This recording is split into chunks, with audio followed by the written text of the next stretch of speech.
আমি আপনি মুসলমান, মুসলমান ঠিক, কিন্তু আমি আপনি রেডিমেড মুসলমান। আর এই রেডিমেড মুসলমান হওয়ার কারণে আজকে আমরা দ্বীনের জ্ঞান অর্জন করা থেকে অনেক দূরে, অনেক দূরে। আমাদের সমাজে কিছু লোক রয়েছে যাদেরকে যদি নামাজের জন্য ডাকা হয় তারা বলে, ভাই আমার পোশাক তো পাক নাই। তাদেরকে আমি প্রশ্ন করতে চাই যে আপনি কি মুসলমান? আপনি কি মুসলমান কি না? আপনি মুসলমান হলে আপনার পোশাক কিভাবে নাফাক থাকে? একজন মুসলমান নাফাকি নিয়ে কিভাবে সে দিন অতিবাহিত করতে পারে? আমি আপনার কাছে প্রশ্ন করতেছি, যদি ওই অবস্থায় আপনার মৃত্যু এসে যায়, আপনি কিভাবে আপনার মৃত্যু হবে আপনি কি জানেন? আর আমার রাসূল পাক সাল্লাল্লাহু আলাইহি সাল্লাম এভাবে কিতাবের মধ্যে এসেছে যে অজু অবস্থায় অর্থাৎ পাক পবিত্র অবস্থায় যার মৃত্যু হবে সে তার গুনাহকে ক্ষমা করে দিবে এবং সে জান্নাতে যাবে। প্রিয় ভাই, সে ইমানের সাথে মৃত্যু লাভ করবে। তা আর আমার আপনার কি অবস্থা? সে এমনও এসেছে যে অজু অবস্থায় যদি কেউ মৃত্যুবরণ করে, হ্যাঁ, তাহলে তাকে শহীদের মর্যাদা দেওয়া হবে। প্রিয় ভাই, আজকে আমরা যে অজু নাই ঠিক কথা, কিন্তু আমরা একজন মুসলমান কি সে প্রস্রাব করার পরে কি পানি খরচ করতে পারে না? একজন মুসলমান তার পাক পবিত্র থাকা কি তার জন্য ফরজ নয়? তার জন্য এটা কি নামাজের সময় সে পবিত্র অবস্থায় থাকবে সেটা কি তার জন্য ফরজ নয়? আজকে আমরা যখন নামাজের দাওয়াত দেওয়া হয় তখন আমরা বলি, ভাই আমার তো পোশাক পাক নাই। কেন আপনার পোশাক পাক থাকবে না? আপনি পাক কেন থাকবে না? প্রিয় ভাই, আজকে যদি আমরা দেখি যে জুমার নামাজ যদি আমরা খেয়াল করি, জুমার নামাজের সময় অনেক মানুষ মসজিদে ভরপুর হয়ে যায়, কিন্তু জুমা যখন শেষ হয় তখন ওই মুসল্লি কোথায় যায়? ওই মুসল্লিকে আমি আপনি তো না।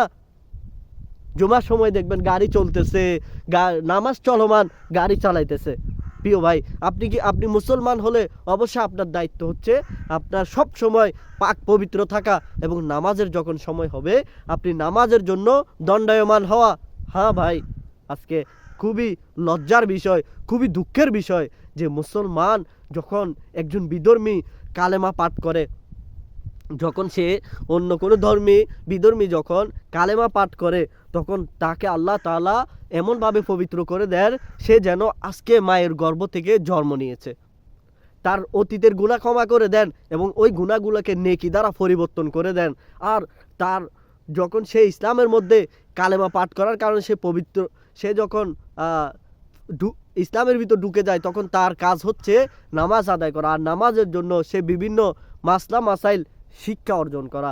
আর দ্বীনের জ্ঞান যদি আমার আপনার ভিতরে থাকতো তাহলে আমি আপনি কখনোই নামাজের সময় হলে নামাজের জন্য আমাকে আপনাকে যখন কেউ ডাকতো কখনোই আমি আপনি বলতে পারতাম না, ভাই আমার পোশাক নাফাক। হ্যাঁ প্রিয় ভাই, যদি আমি আপনি হাকিকি মুসলমান হতাম, হ্যাঁ প্রিয় ভাই, আমি কখনোই এই আমলটি থেকে গাফেল হতে পারতাম না। প্রিয় ভাই, তাই আসুন না, এখনো সময় রয়েছে, আমরা আল্লাহ তাআলার দিকে ফিরে আসি। আমরা নিজের নামাজের জন্য, নামাজকে আল্লাহ তাআলা অনেক গুরুত্ব দিয়েছে, নামাজের কথা কোরআনে পাকের মধ্যে অনেকবার এসেছে। আর এই নামাজকে আমার রাসূল পাক সাল্লাল্লাহু আলাইহি সাল্লাম বলেছে, তোমরা নামাজ আদায় করো, কেননা নামাজ হচ্ছে আমার চোখের শীতলতা। হ্যাঁ, আর আজকে আমি আপনি কি করতেছি? আজকে আমি আপনি 5 ওয়াক্ত নামাজ দূরের কথা, অনেকে জুমার নামাজেও নামাজ পড়তে যায় না। আফসোস ওই সকল মুসলমানদের জন্য। তাই আমি আপনাদেরকে ভাই একটা এই দাওয়াত দিব যে ভাই আসুন না, আমরা নামাজকে আমরা কি করি, কায়েম করি।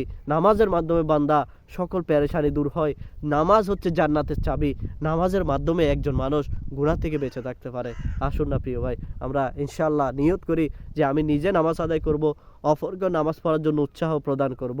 আল্লাহ তাআলা আমাদের সবাইকে আমল করার তৌফিক দান করুক। এই ভিডিওটি শেয়ারের মাধ্যমে অপর মুসলমান ভাইয়ের নিকট পৌঁছে দিবেন।